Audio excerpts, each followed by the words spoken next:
Hola, vamos a iniciar con el siguiente tema de anatomía, que es sistema locomotor o también llamado músculo esquelético. ¿Cuál es la importancia de conocer este sistema? Bueno, pues tenemos que saber que este es el sistema que nos permite movernos en cualquiera de sus índoles, por caminar, ya sea por movimientos voluntarios e involuntarios, etcétera, etcétera. Esto nos va a dar también estabilidad al cuerpo humano y no seamos simplemente una masa, a veces como el slime de los juguetes, que vemos que simplemente es una masa y no mantiene una estabilidad, ¿no? Lo podemos soltar y vamos a ver que como que se va a escurrir. Si nosotros no tuviéramos sistema musculoesquelético, eso es lo que haría la piel. Al final del día es masa nada más que no tendría una forma. Nos proporciona justamente también la forma que adquirimos y esto fue gracias a la evolución que fuimos desarrollando ciertas partes de nuestro cuerpo y también nos va a proporcionar el soporte, ¿vale? En cualquiera de las posiciones que tengamos, ya vimos posiciones anatómicas y bueno, el sistema musculoesquelético va a estar muy relacionado a mecánica corporal, etcétera, etcétera, como cualquier otro aparato o sistema. Para empezar, debemos de ver que el sistema locomotor o sistema musculoesquelético, como lo dice su nombre, se va a dividir en dos. El sistema muscular, que van a estar justamente, valga la redundancia, todos los músculos, también van a ser las articulaciones para dar el movimiento y los tendones que unen al hueso y al músculo. Eso es por parte del sistema muscular, pero si nos vamos al siguiente sistema, que sería el segundo sistema, es el esquelético, el cual pues va a ser, como ya sabemos, de los huesos, va a tratar también de las articulaciones, esto nos va a ayudar a tener fuerza y movilidad en el cuerpo y también va a estar muy relacionado en esta parte del sistema musculoesquelético, los cartílagos, los ligamentos y las bolsas sinoviales.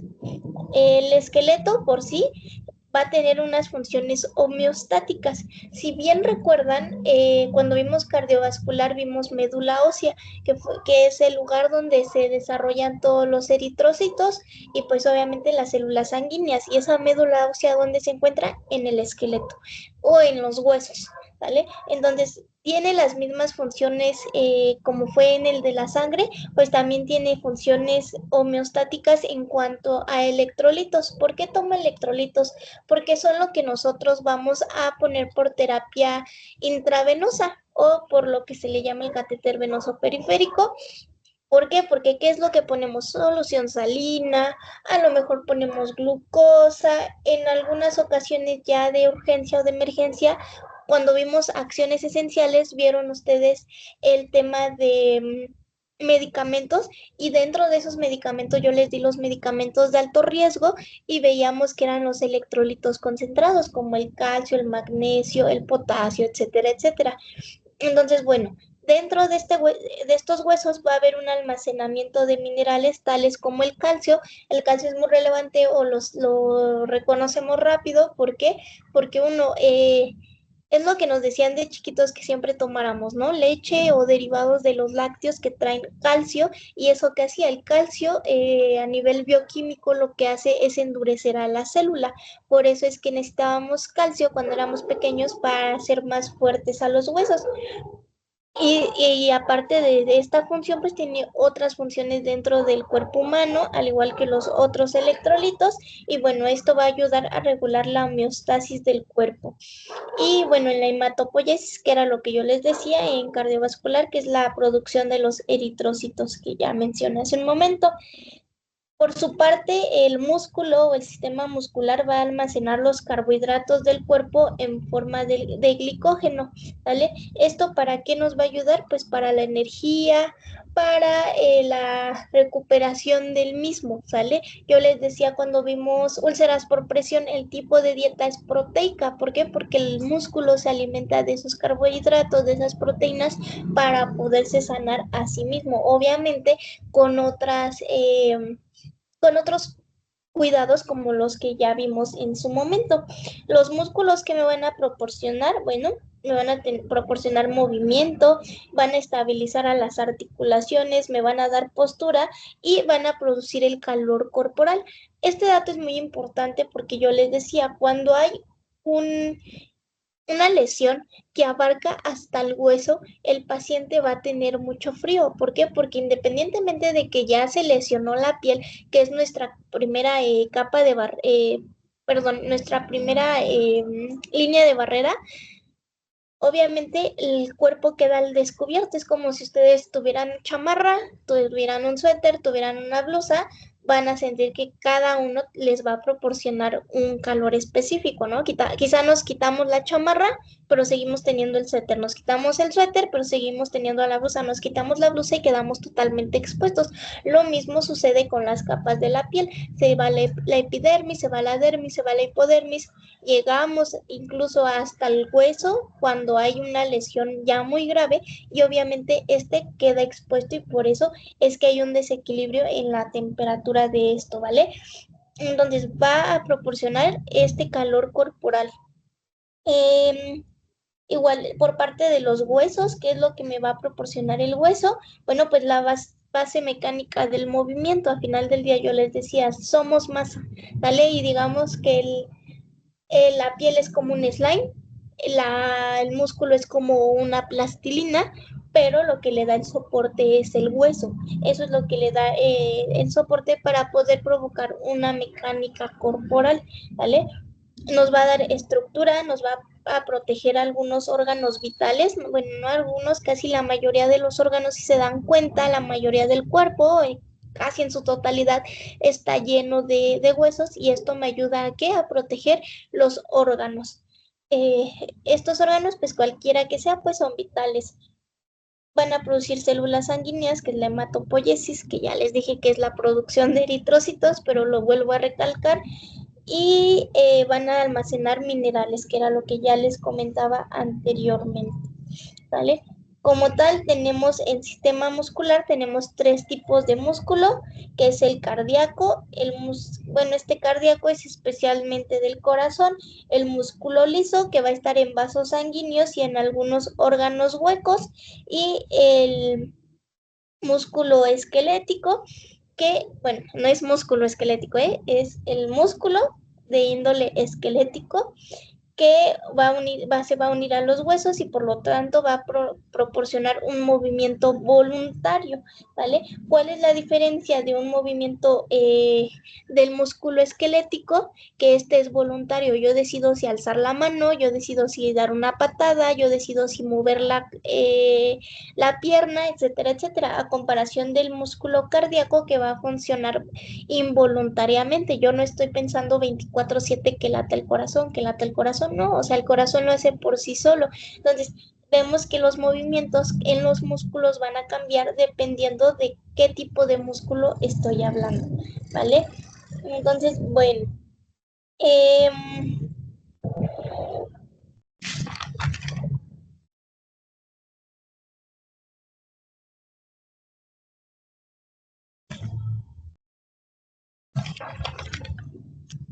en cuanto ya esto es una introducción en general, pero ya en cuanto al sistema esquelético lo vamos a dividir en dos para irlo como que desmenuzando.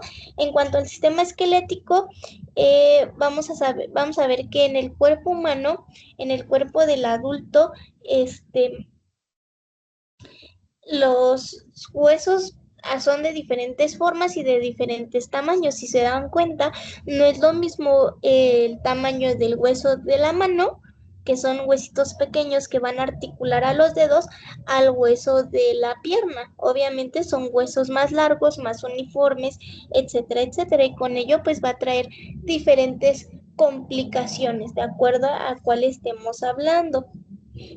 Eh, Dentro de estos, del, dentro del sistema muscular, dentro del sistema esquelético, no nada más hablamos por sí solo, sino que va a estar conjugado con el músculo, como yo les decía al principio. Dentro de estos músculos, el más pequeño que podemos encontrar dentro de nuestro cuerpo son el estribo, que ese va a ser un músculo que lo van a encontrar dentro del oído interno, y el más grande es el cuádriceps femoral, que está en el muslo, que pues, está proyectado allí en la imagen. Ahorita no tengo mi flechita para encerrárselos, pero es el que está dentro de la pierna en la parte de arriba, ¿vale? Entonces, bueno, vamos a ver que como tal van a ser los músculos, van a tener ciertas propiedades que son propias de este tipo de tejido, dentro de las cuales tenemos que un músculo se puede excitar, o sea que va a detectar un estímulo neuronal y por lo tanto va a dar una respuesta ante ese estímulo. Otra función, vamos a poner ya más en específico del músculo, una imagen. Dentro de esa respuesta tenemos ciertas divisiones, por decirlo así. Por ejemplo, también tiene la propiedad de ser contráctil. Esto quiere decir que se va a contraer ante esa respuesta neuronal, aunque también se puede extender, o sea que se puede estirar sin romperse, obviamente a cierta presión. No podemos como que estirar, estirar, estirar y el hueso nunca se va a romper, ¿no? Perdón, el músculo nunca se va a romper, sino que va a ser a cierta tensión que el cuerpo puede soportar en respuesta a un estímulo neuronal. Otra de las propiedades que tiene es la elasticidad. Eso quiere decir que aunque yo pueda extender ese músculo o lo pueda contraer, este músculo siempre va a regresar a su forma normal. Y bueno, tenemos diferentes tipos de estas contracciones dependiendo del estímulo al que nosotros estemos reflejando. Y bueno, a grandes rasgos, esto son las generalidades de los músculos. También debemos de tener en cuenta que el músculo se puede relajar ante ciertas reacciones. A veces cuando estamos tensos o tenemos estrés es lo que llamamos nosotros el dolor muscular. ¿Por qué? Porque el músculo se tensa. Entonces, ¿qué debemos de hacer? Debemos de relajar ese músculo. Y es parte de las propiedades que tiene el sistema muscular. Ahora, vámonos con los tendones. ¿Cuál es la relevancia de los tendones? ¿Se acuerdan que yo les decía que el músculo siempre va a estar unido al hueso? ¿Esto por medio de qué? Bueno, pues de los tendones, ya que el tendón es una banda densa, si se dan cuenta ya está como en verdecito, va a ser una banda, casi siempre lo vemos en blanco como en esta imagen. Es una banda densa de tejido conectivo, va a ser resistente y va a ser flexible. A veces llegamos a tener ciertas lesiones en esta parte del tendón y es lo que comúnmente llamamos como tendonitis o tendinitis, ¿vale? Entonces es la inflamación de esta conectividad entre el músculo y el hueso. Estos siempre se van a encontrar a los extremos del músculo. Dentro de estas funciones del músculo y el tendón en conjunto me van a permitir hacer el movimiento de flexión y extensión, que es lo que decían antes. Pónganse de puntitas y luego pónganse talones, puntitas, talones. Y veíamos que nuestro pie se doblaba y se estiraba. Entonces, gracias a este tendón y a esta unión, me permite hacer ese movimiento de flexión y extensión. Me va a permitir rotar mi, mi, mi pie o mis articulaciones o mis tendones en donde nosotros podemos provocar un movimiento y también me va a permitir hacer el movimiento de supinación y pronación, ¿vale? Esto a su vez, bueno, en cuanto a supino y prono, ya lo vieron en posiciones corporales.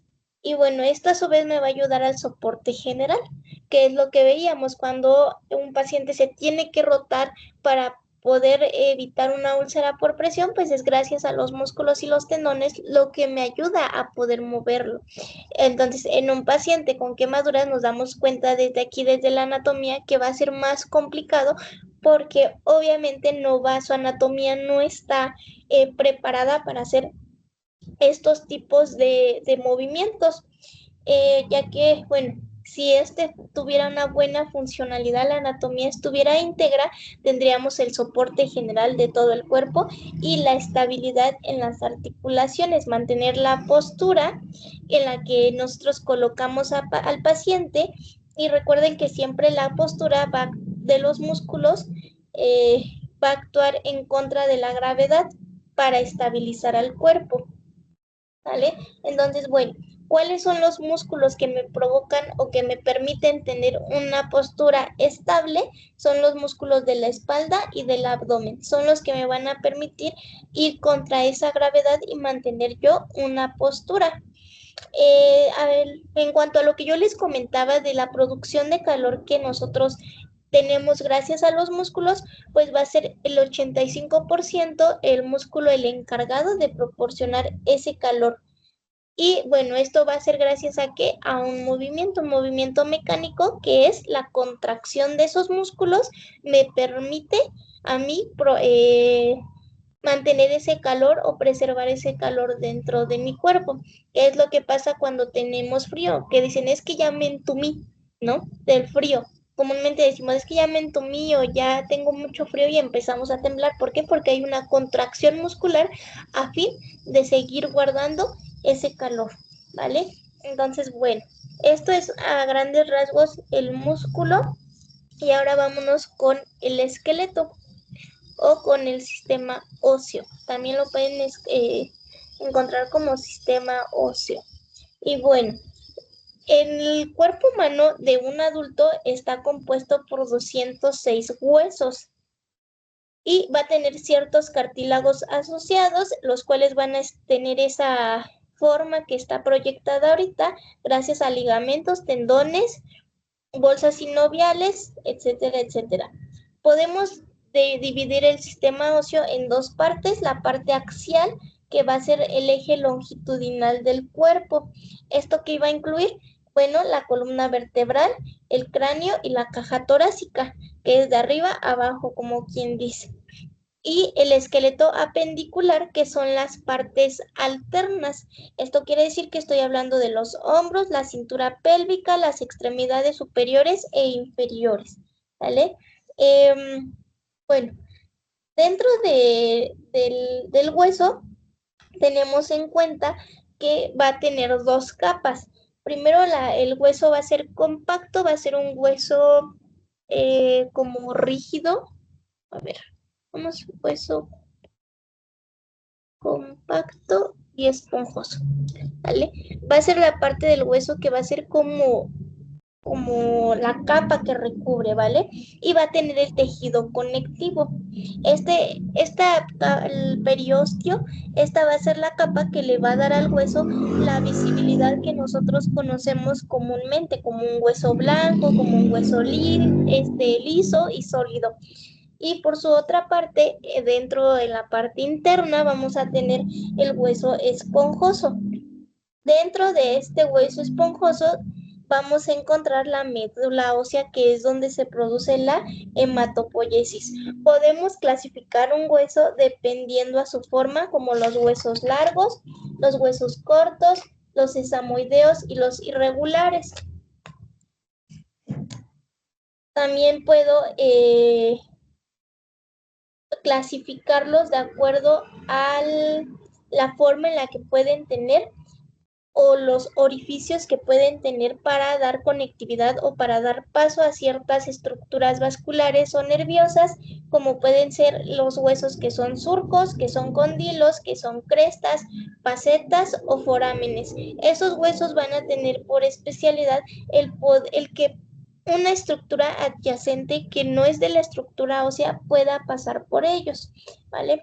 El cartílago, ahora, ¿qué es? Es muy diferente un hueso a un cartílago. Está en inglés. Aquí está.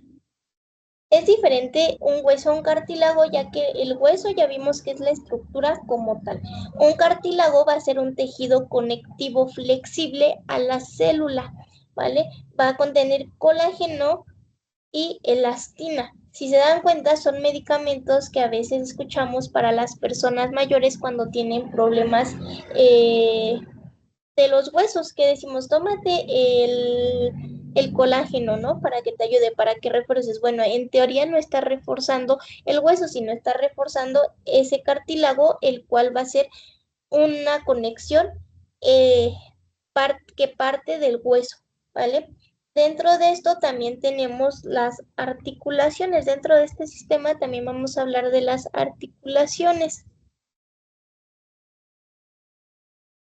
Las articulaciones, ¿qué es lo que hacen? ¿Se acuerdan que vimos que anteriormente el tendón unía el hueso con el músculo? Bueno, pues ahora las articulaciones lo que hacen es unir el hueso con el hueso, ¿vale? Es un punto de apoyo en donde se puede girar el hueso, como en la rodilla, ¿vale? Que tenemos una rótula y dentro de esa rótula vamos a tener esa conexión, ¿vale? Que va a ser gracias o va a ser dada a esa articulación. Hay ciertos huesos que van a tener articulaciones y van a permitir, oye, esa articulación va a permitir que ese hueso tenga movimiento, pero hay articulaciones perdón, hay huesos que no van a tener articulaciones y por lo tanto no van a ser móviles. Por ejemplo, la cabeza. Yo no puedo mover la cabeza a nivel del cuello, pero no puedo mover la cabeza, el cráneo como tal, ¿no? O sea, no es como que se divida en dos entre los ojos y la nariz y ahí a esa altura pueda tener un movimiento, no, porque esos huesos del cráneo no tienen articulaciones a comparación de que si yo giro el hueso de mis brazos, puedo ver que sí puedo tener ciertos movimientos, el hueso de las muñecas que tienen articulaciones que me permiten ciertos movimientos, ¿vale? Entonces, bueno, estas articulaciones pueden ser sinoviales, o sea que van a estar eh, rellenas, por decirlo así, de líquido sinovial, ¿vale? Ese es el líquido, el famoso líquido de las rodillas, que dicen que antes, bueno, antes se tenía el rumor de que los operaban de las rodillas para quitarles el líquido de las rodillas y etcétera, etcétera. Bueno, eso es lo que ese líquido sinovial es el que les decían antes que se les quitaba. Obviamente no se les quitaba, nada más era un rumor, pero era ese líquido sinovial. ¿Qué hace el líquido sinovial? Bueno, va a nutrir y a lubricar las articulaciones para reducir la fricción, ¿vale? Un movimiento por sí solo va a producir una fricción y una fricción va a producir un desgaste. Entonces, si no hay líquido sinovial o no hay como que ese colchoncito, por decirlo así, el hueso va a empezar a tener fricción y eso me puede llevar a un problema óseo.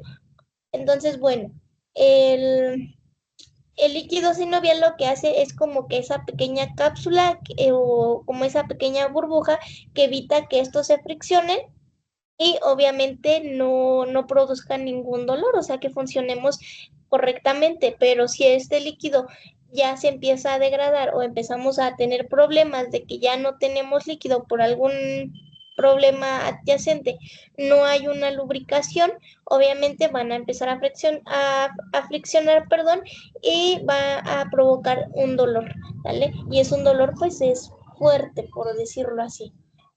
Bueno, dentro de esto también tenemos los ligamentos. Estos también van a conectar el hueso con el hueso, pero van a estabilizar y a mantener los órganos internos en su lugar. Entonces, bueno, como tal este es hueso con hueso, pero el ligamento en especial va a ser el hueso, por decirlo así, pero con los órganos, lo que hace que no se salga el de su lugar o de su órbita, ¿sale? Por decirlo así. Vamos a ver si hay como más o menos. ¿vale? Y bueno, esto también va a permitir trasladar estructuras neurovasculares, que son todos los vasos sanguíneos como venas, arterias, etcétera, etcétera. Y bueno, esto también los va a mantener dentro de su órbita, como en esta imagen que les estoy mostrando ahorita. También tenemos lo que se le llaman las bursas, que pueden ser bursas o pueden ser también llamadas bolsas, no hay ningún problema. Adquieren los dos nombres. Y bueno, de la cavidad articular revestida por la membrana sinovial, alrededor de las articulaciones amortiguan los huesos. Si se dan cuenta, ahí son como pequeñas burbujitas que van a amortiguar este tejido. Estos van a proteger ya sea los huesos, los tendones y los músculos asociados, disminuyendo la fricción entre las estructuras adyacentes, ubicadas en las grandes articulaciones como los brazos, las piernas y las rodillas, en especial las rodillas, que es la imagen que estoy proyectando aquí. Entonces, se dan cuenta, son como pequeñas burbujitas. Miren, en esta imagen, son como pequeñas burbujitas que van a evitar la fricción entre todos los lados. Son como parecidas a las articulaciones o a las bolsas sinoviales que protegían el hueso con el hueso para que éste no friccionara, pero ahora las bursas o las también llamadas bolsas van a proteger que no friccione ningún tejido, llámese hueso, llámese músculo, etcétera, etcétera. Bueno, ¿cuáles son las funciones ahora sí en general del sistema esquelético? Una, pues la base biomecánica del movimiento. O sea que si no tuviéramos huesos, no podríamos hacer el movimiento. Por sí solo el músculo no tendría esa forma o esa estructura para poder hacer el movimiento. Va a tener ciertas estructuras que nos van a proteger. ¿Como cuáles? Pues el cráneo va a proteger el cerebro. A ver, esqueleto. El cráneo va a proteger el cerebro, así como la caja torácica va a proteger el corazón y los pulmones, ¿vale? Otra función que tiene el sistema esquelético, pues son la protección de la homeostasis en el cuerpo o el equilibrio, pues, entre lo que produce el cuerpo y lo que se desecha, pero obviamente va a tener una tasa de reabsorción de acuerdo a lo que el cuerpo necesita. Otra, eh, Otro beneficio o otra función del sistema esquelético, pues ya les comenté, es la producción de nuevas células. No simplemente de eritrocitos, sino también nos va a ayudar en la producción de glóbulos blancos, rojos, de plaquetas, y de ciertas células que me van a ayudar a mi sistema inmune. Entonces, imagínense cuando hay una amputación o cuando hay una fractura, ¿por qué todo el cuerpo se desestabiliza? Bueno, porque la función del esqueleto no nada más, o de los huesos, no nada más es de protección o de dar forma, sino también de otras funciones como ya lo vimos. Dentro de este sistema de músculos y huesos, tenemos es- ciertas enfermedades o ciertas patologías propias del sistema. Una de las más comunes son la osteoporosis. ¿Qué pasa con la osteoporosis? Osteo, pues hablo de hueso. Porosis de poroso. Entonces, cuando el hueso empieza a ser poroso y por lo tanto va a afectar su fuerza, llevando al riesgo de fracturas. Y pues obviamente al tener un hueso debilitado voy a tener una insuficiencia de calcio y por lo tanto voy a alterar esa homeostasis eh, de los electrolitos, o sea, del calcio. ¿Qué pasa o cuál es la importancia dentro de la menopausia cuando hablo de osteoporosis? En la menopausia van a escuchar que comúnmente van a decir las mujeres que tienen dolor de huesos o que sienten débiles los huesos o que tuvieron una fractura durante la menopausia o que van a desarrollar la osteoporosis. ¿Qué pasa aquí? Bueno, pues el estrógeno como tal es la hormona de la mujer, ya lo sabemos, ya lo van a ver cuando vean sistema reproductor. El estrógeno es la hormona propia de la mujer. ¿Qué hace el estrógeno a nivel de los huesos? Bueno, pues esta hormona va a mantener el nivel de calcio apropiado dentro del cuerpo humano. Esto, pues obviamente, afecta directamente en los huesos. Entonces, ¿qué pasa con el estrógeno? Cuando el estrógeno empieza a fallar o empieza a tener alteraciones propias de la menopausia, va a alterar la función del calcio y por lo tanto va a alterar la función de los huesos, lo que puede llevar a un colapso dentro de mis huesos y por lo tanto el hueso se empieza a debilitar, empieza a ser poroso y empezamos a tener osteoporosis derivada de la menopausia, ¿vale? Entonces, bueno, el colapso de vértebras óseas, o sea, a nivel vertebral, vamos a ver si está por aquí.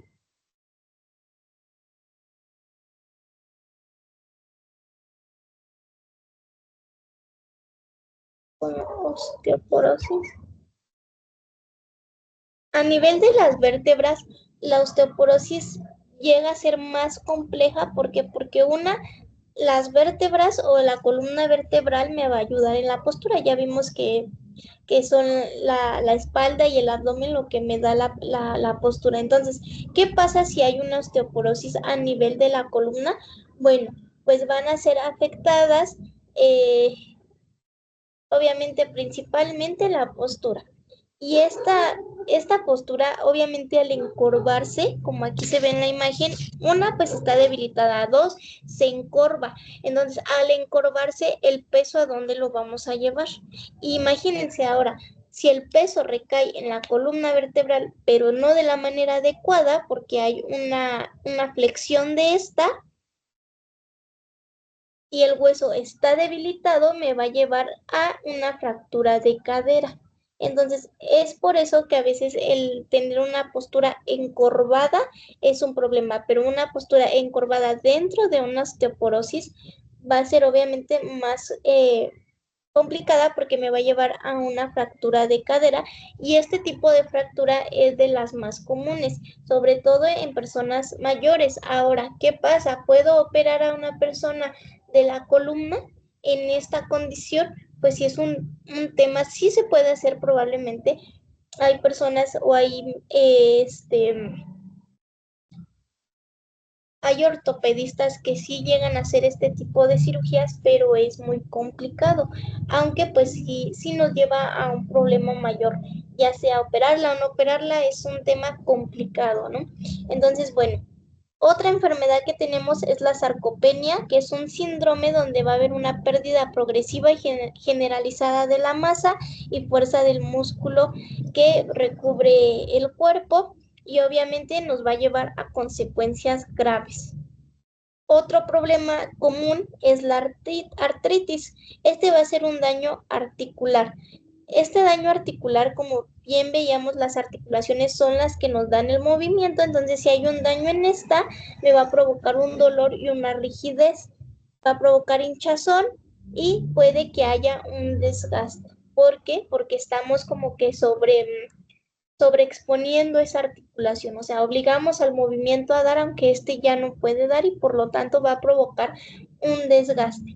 Otro problema es la osteoartritis o artritis reumatoide. En esta es la diferencia entre la artritis que les comenté ahorita, la diferencia con la artritis reumatoide es que es una enfermedad autoinmune. ¿Qué es una enfermedad autoinmune? No nada más en sistema óseo, en cualquier nivel podemos encontrar enfermedades autoinmunes. ¿Qué es esto? Es cuando el mismo cuerpo se ataca a sí mismo, cuando el cuerpo propio desconoce las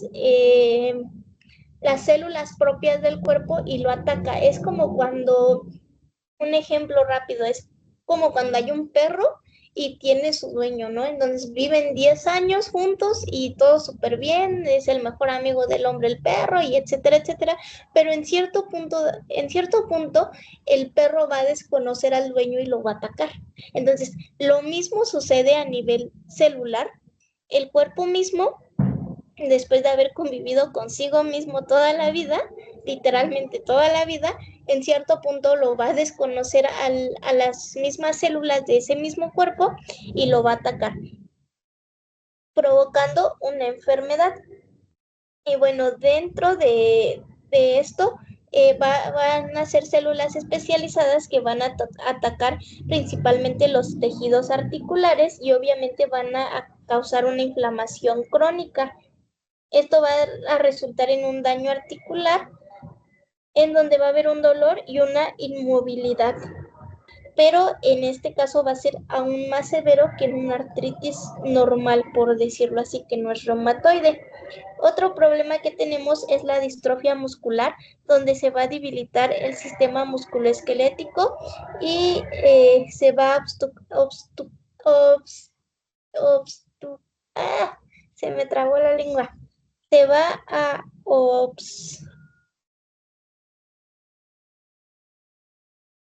bueno, se va a obstruir, bueno, es que iba a usar otra palabra, pero no la puedo pronunciar.